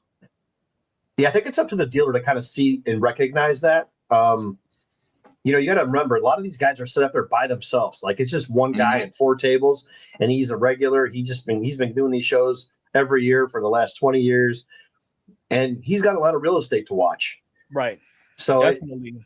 Me personally, if I have a 5 display case with 2 tables, I'm definitely bringing somebody with me. That's what I did. My brother-in-law, I bought him a vendor pass for $45 just to have him there. And then, hey, just if you want to use this set of eyes. Yeah, and he's going to have a little space for his stuff he wants to sell. That's the trade-off. There you go. All right, then you got those type of buyers. Others feel rushed or unwelcome. I don't really see that too much. Social awareness and intent. Most space invaders aren't malicious. They're just unaware. Yeah, they're idiots. Are you buying that? Not I. Sometimes it's excitement. Other times it's poor show etiquette. I have to show etiquette in this place. You got to have a napkin on your lap, Mike, if you're going to hold a card close to your chest. Exactly. Some deliberately crowd dealers to block competitors during negotiations. So with backyard breaks, overfloods Arnie's little display case, it's going to be some smoke in the city. Pinky's out. Corrections and preventions. Be aware Hide your kids. Hide your kids. Hide your kids. Hide your wife. Hide your husbands too. So be aware of personal space. 2 or 3 feet is ideal at crowded shows. Good luck trying to get 2 or 3 feet out of there. Yeah. Personal space. Respect the. Yeah. I mean, I know in the military, 6 feet away. In the military, we stress one arm's distance, but not all arms are created equal. That's true. You know, I know Shaw, he got T-Rex arms compared to Jason, where you could hula hoop through them. All right, so step aside when done browsing to allow others in. It's just a common courtesy. Yep. Dealers should design table layouts that promote the flow. For example, use or designated look zones. I just think if you got 2 tables, just put them side by side. Call it a day. I don't see anybody. I don't really see many dealers with more than 3 tables. And they all have them all lined up parallel to each other. So, also use signs like 1 person at a time for sensitive inventory, or in layman's terms, my high-end shit. All right, the last one, the infamous flipper. Who are they? Backyard breaks. Nah, but buying cards below market with the sole intent to resell quickly. I think they pretty much exploit themselves deliberately. Okay? I mean, if you have a buyer for a card that's $200 and you can get it for 180 and walk 10 feet and sell it for 200, go for it. God bless you, man. I mean, you got the sale, you have the buyer, you have the connection. I don't see any problem with that. I don't really as long as you get what you want for flippers. Right? What was that? As long as you get what you want for your card, I think that's all that matters. If you can walk away at the end of the day satisfied with the sales you've made and the money you brought in, no harm, no foul. Mm-hmm. Yeah, exactly. Often rush through tables looking for pricing errors. Is that even a thing? There's no set standard in a market. Everything fluctuates. I mean, you might find a card in like a 25-cent bin that might be worth, $3 or $4. Yeah. But you're going to have to do a lot of searching to find something like that. And is it really worth it? And there's not enough time in the day to actually go through every value bin. Exactly. And then you may ask for bulk deals without interest in the items themselves. I don't care. As long as you meet me at my satisfactory price, I don't care. Mm-hmm. You want to buy out my whole display? By all means. All right. Known for comping aggressively with eBay while negotiating. I was okay with this whole comment, with the exception of the aggressively aspect. Yeah. Don't throw it in my face. I have eBay just like you. Mm-hmm. Yeah. Good point. Economic necessity versus hobby integrity. Not all flippers are bad. This I do agree with. Some sustain their hobby this way. Others sustain their hobby with old school trading, something that not many people practice anymore. I haven't really seen trading done until Baby Dick Fingers came into the picture with us. True, and it's hard sometimes. It's really hard. It really is. Some of the problem arises when passion disappears and greed dominates. Mm-hmm. Couldn't say it any better. Yeah. Flipping done with respect can fuel the market. Now that little shamble that Vegas Dave did, there is no respect in that. Because if you want to go out and have a dick measuring contest to say, look, this is how I can manipulate the market, who cares? You know? Yeah. Predatory flipping creates resentment and mistrust. Does that go without saying? Yeah, I agree. I think that's good. Well said. Yeah. Then you have negative patterns, which cause price inflation for key cards. I think the Mike Trout rookie card came along with this. Yeah. Yeah, the COVID had a lot to do. I mean, all that stuff kind of played in, whatever the time frame was, if it was during COVID. A lot of that stuff matters. It's one thing when, yes, I'm not taking away from Trout's talent. He is a great player, first ballot Hall of Famer, but people took his prices and just ran with it. Oh, and people were paying for it. So who's at fault there? Yeah. You know? Yeah, that's another thing that's another great point, Mike. Yeah, I didn't think of it that way. Because if you have somebody screaming at the mountaintops, like, I can't believe this is the way it is. Yeah. Step back and change the name on that card and say, okay, let's pick a card that I own and I bought. How do you feel now? You have to look at it from both sides. And I think a lot of people miss that. Yeah, you do have to look at it from both sides. Because if somebody's willing to pay for it, it's going to raise the price of every other card that's going to be sold. But do you begrudge the seller for taking the deal and the money? I mean, how could you not? No. One player who would probably cause that headache for a lot of collectors would be that Wander Franco guy. Oh, yeah. Just imagine the guy that bought that 101 Superfractor out of that Topps Chrome product. Yeah. Or the guy that bought the card from Brett over at Step in the Box. Yeah. That Platinum 101 that he sold for $78,000. That is insane. Yeah. Imagine that buyer. Where's he at today? Oh, if hopefully he's not around, may God rest his soul. Yeah, exactly. Yeah. I mean, well, hopefully he recovered. Yeah. And that's the risk, because you're buying cards, and it's not like you're buying, Garbage Pail Kids or something like that where they can't get into trouble.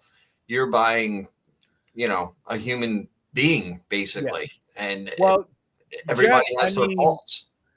You see those Garbage Pail Kids? Those guys are spray painting stuff. They're breaking into the bathrooms. They got holes in them. Exactly. They've already done their damage. They're good. They're already got their bullet ridden. They got leaky eyeballs. And so, what do y'all think about this comment? The thing is it the dealer's fault that someone paid $200 for the card, or is it the guy who paid the $200 at fault? Honestly, if you are the buyer, or you should know what you're getting yourself into. Mm-hmm. The dealer does not know what your intentions are. Okay. If you allow yourself to be bought at $200 without any form of negotiating, or you let that vendor tell you, look, this is my bottom dollar, that's it. But you have to have that card. Do you really have to have it at that particular moment? Kind of like what Mike said. Yeah. If I walk away without cards, so be it. I'll grab it the next go around. My personal opinion, the person who is willing to flip to cough up the money that is being asked for a particular card, that person should know better. That's just my thoughts on it. I mean, am I wrong for that? No. No. Arnie's on mute again. Yeah, he's always on damn mute. He's off mute now. I was just having something to eat. I just wanted to. Dude, you ate yesterday. Be respectful. Yeah, belch. So another negative pattern is drains inventory from shelves without contributing to hobby growth. Well, in a way, you are, because that's how repacks are generated. So, listen, if you're willing to take the risk and you're putting your time in and you're pumping money in and out, and you're called a flipper, you're taking all the risk. Right. Why is that a bad thing? You're putting money into the hobby. You're buying, you're selling, you're buying, you're selling. You're moving inventory. Yep. Your whole intent there is to now leave with the same amount of cards and inventory that you came with. creates tension between the collector and business-minded attendees. That's the problem right there. Yeah, business-minded. Do not go to a card show with a business mind. Even if you're a flipper, you know, you don't have to advertise and walk around with a big old damn red shirt that says, "Hi, I'm a flipper." Don't nobody care about that. No. Undercuts the sellers publicly just as justified lowball offers. Yeah, that's one that would probably be the most annoying out of this whole entire list. Probably, yeah. Responsible flipping and final thoughts. All right, so just be upfront with your intentions. Look, I flipped to fund my PC. Nothing wrong with that. You're not going to get thrown under the bus for that. Nothing wrong with that. I don't think we have to have necessarily a label here. No, you don't have to label it, but you know, I don't mind flipping cards just to fund my PC. Not at all. Yeah, nothing wrong with that. No, I mean, we all do it from time to time. Offer fair prices. Don't exploit the lack of knowledge. Now, I have yet to meet a person who does not do that. I mean, we all know at least one. People have to take advantage and capitalize. People have some crazy prices. I have seen that. I wonder if they just show there to show their cards off and they never sell anything. Have you ever met somebody who's selling something that they really don't know what they have? I don't know, because I'm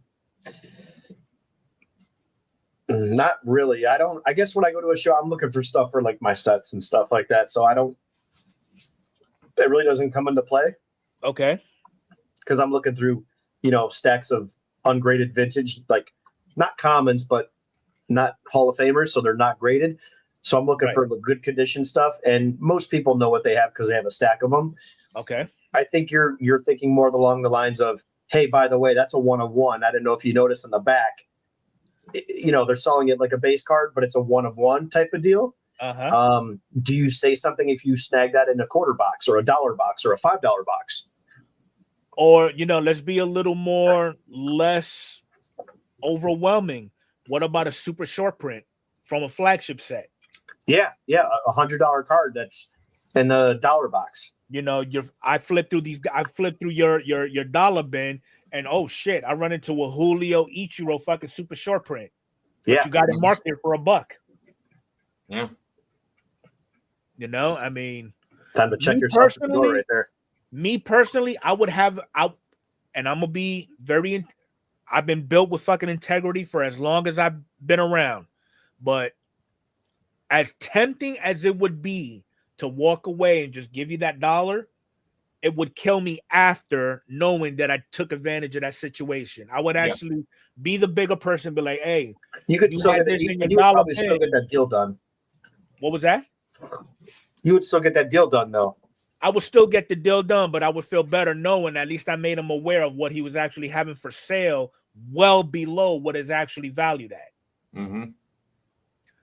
All right, so what else? Consider value adds. For example, the grading, the bundling, and the showcasing. All those play dividends. Because to me, it's not just the card that you're buying the materials to protect it. The material, I guess, you're also putting in. It's kind of like the miscellaneous expenses for them to actually display the cards the way they are, that it caught your eye. That may be reaching, but that's just the way I look at it. And then lastly, dealers should learn how to spot and handle flippers efficiently. I don't understand what that means. I mean, how do you handle a flipper? I mean, the guy wants to clear your box, clear your $1 box, says I want to take them all. I've seen that before, so that's where I was thinking, Mike. Like the guy comes up and says, I want all your $1 boxes. Right. Can we count them all out? I want to buy them all. To me, I say no to that because that's what gets other people at your table looking at your other cards. So somebody will come in and see a 5,000 count box at 25 cents a piece, and they'll give you an offer for it. Yeah. Oh yeah, Card Collector 2 walks away all the time. Yeah. Okay. He'll get his little dolly out and he'll buy 4 or 5 of those and stack them up and just leave the show. How much for the whole table? Try to lowball you. Because he needs inventory. Yep. A lot of dealers do. They'll turn around and take that dollar box and put $2 on it. Or even if let's say there's 1,000 cards and you want $1,000 for them, they'll give you 700. Take all those boxes, put them right at their table, leave the $1 a card on there, and they'll just keep them out there for a $300 profit for the whole entire weekend. Yep. Yeah, happens all the time. Didn't even think about that. See, I don't have that kind of mind. Well, it came up because of the way you were kind of wording it, and you had a little trouble where you didn't understand it. I thought the same thing. Okay. So there you have it, everybody. That is the 5 personalities you are almost guaranteed to meet at any type of card show, regardless of size, regardless of location. Any questions? I think we covered it in all of those and we kept it under our normal 2 hours. We did. I was kind of shocked. The first one took a while. But no, it's good. It's good information for people that are going to card shows, and somebody like me is going to their first card show. Yep. I never thought I would be going to a card show. I mean, I got back into the hobby in 2020, so it's 5 years, and I figured it's about time. About time I go and take a look and see what everybody's talking about. Yeah. And you'll get that a lot, just have fun, people. That's all. Just have fun. Wow. So, yeah.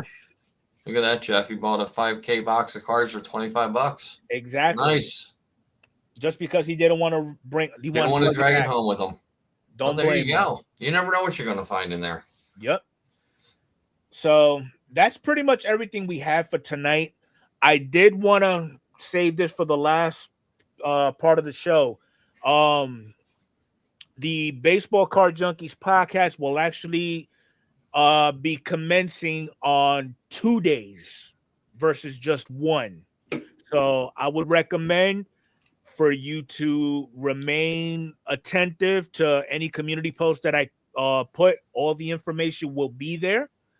And we should have it up and running by next week if all goes well. So just be mindful of that.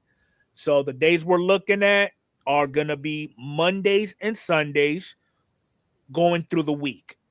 Okay, meaning Mondays will be the latest and greatest, and Sundays will likely be a recap of Mondays with some new topics going into the next day, the next show. All right, so with that, Mike, you got anything up and coming?